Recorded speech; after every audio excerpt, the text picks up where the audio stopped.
چوونە دەرەوەی دەوڵەتی تورکیا لە کۆنواسیۆنی ئیستانبول بە چ مانایەکە؟ لە ماوەی هەفتەی ڕابردوودا واتە لە ڕێکەوتی 19 مارس دەوڵەتی تورکیا بە شێوەی ڕسمی لە کۆنواسیۆنی ئیستانبول چووە دەرێ. ئەوەش لە حاڵێکدایە کە تورکیا لە نێوان 47 وڵاتی ئەندامی شۆڕای ئەوروپا باڵاترین ڕێژەی توندوتیژی دژ بە ژنانی تێدا تۆمار کراوە.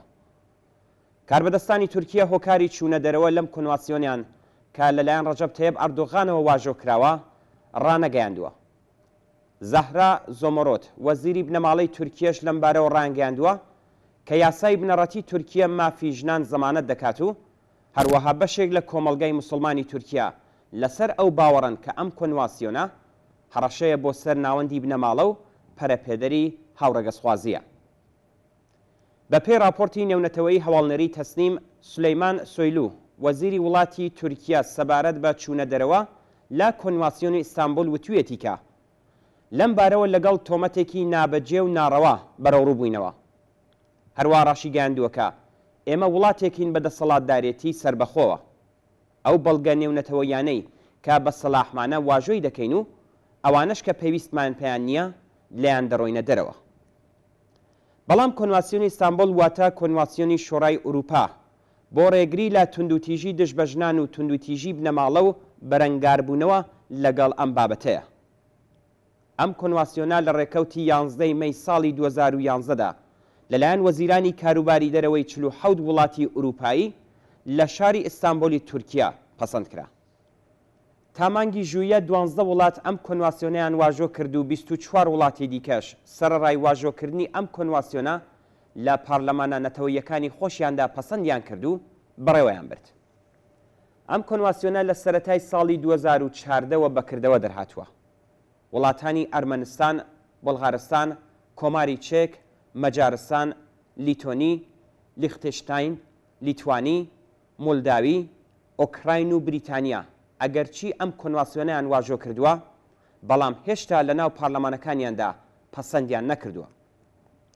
بەپێی ئەم کۆنواسیۆنە وڵاتانی ئەندام ئەرکی سەرشانیانە کە هەر جۆرە توندوتیژیەک لە توندوتیژی کەلامیەوە بگرە تا توندوتیژی فیزیکی، دەستڕێژی، قەتڵی ناموسی، لەباربرنی کۆرپەلەی ئیجباری و هاوسەرگیری ئیجباری لە یاسای وڵاتەکەیاندا بە تاوان پێناسە بکەن و سزای پێویست بۆ تاوانباران دیاری و پەسەند بکەن.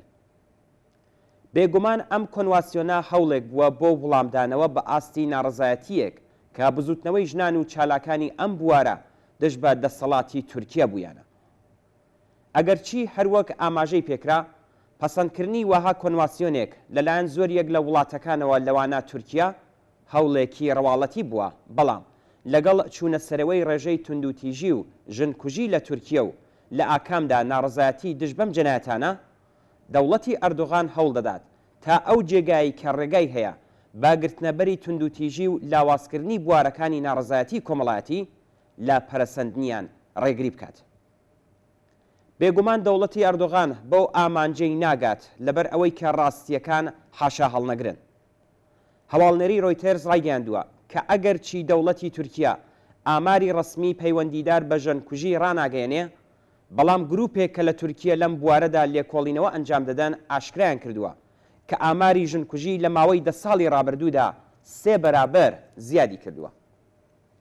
ڕێکخراوی تەندروستی جیهانیش ڕایگەیاندووە کە 38% ژنانی تورکیا لە ماوەی ژیانیاندا دەکەونە بەر توندوتیژی هاوژینەکەیان و ئەم ڕێژەیە لە ئەوروپا 25%. بەوتەی چالاکانی ڕێکخراوی ئێمە کوشتنی ژنان ڕادەگرین تەنیا لە ماوەی ساڵی ڕابردوودا لانی کەم 300 ژن لە تورکیا بەدەستی پیاوان کوژراون.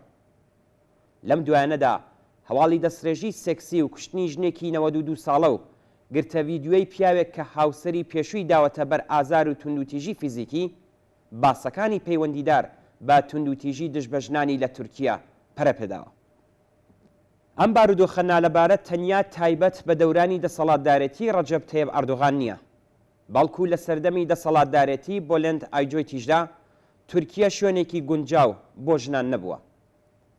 لە ڕاستیدا ناڕزایەتی پارتی کۆماری گەل کە گرنگترین حیزبی نەیاری ئەردۆغانە دەش بە بڕیاری چوونە دەرەوە لەم کۆنواسیۆنە و ڕاگەاندنی ئەوەی کە ئەم کردەوەیە بە مانای پلە دووهەمبوونی شارۆمەندانی ژنە و ڕێگا خۆشکردنە بۆ کوشتنیان بەناو ناڕزایەتیەکە کە تەنیا کارایی ناوخۆیی هەیە.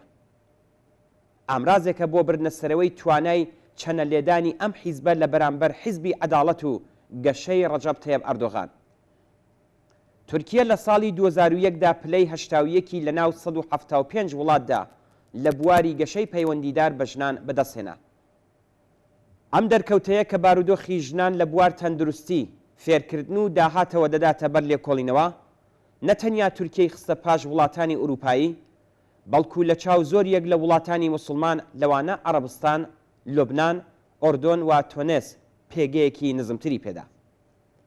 بەپێی دەرکەوتەی بە تواناکردنی ژنانیش وڵاتی تورکیە بارودۆخێکی گونجاوی نەبوو و لە ناو 7 وڵاتی لە حاڵی گەشە و مسلمان نشینی ئەفریقایی و ئاسیاییدا پلەیەکی نزمی پێدراوە. پێویستە بوترێ کە لەو سەردەمەدا نزیک بە 100 ژنانی تورکیە لە بنەماڵەی چەند هاوسەریدا دەژیان و ئەوەش لە حاڵێکدا بوو کە لە ساڵی 1926ەوە یاسای ڕێگری لە چەند هاوسەری پەسەند کرابوو. نابێت لە بیرمان بچێتەوە کە لە ماوەی ساڵانی 2002 تا 2009 بەپێی ئاماری ڕسمی وەزارەتی دادگستەری تورکیا ڕێژەی توندوتیژی ناوماڵ 1400% زیادی کردووە و هەر لەو مەودا زمانیەدا نزیک بە 7000 ژن بە هۆکاری ناموسیەوە کوژراون. هەموو ئەم ڕاستیە دڵتەزێنانە ئەوەمان پێدەڵێن کە بەدەر لەوەی کە چه حیزب یا دەوڵەتێکی بورژوازی چ کۆنواسیۆنێک واژۆ بکات ویان لە پەیماننامەیەک بێتە دەرێ، بناغەی هەر هەمویان لەسەر ستەم چەوساننەوە سەرکوت و ژنکوژی دانراوە.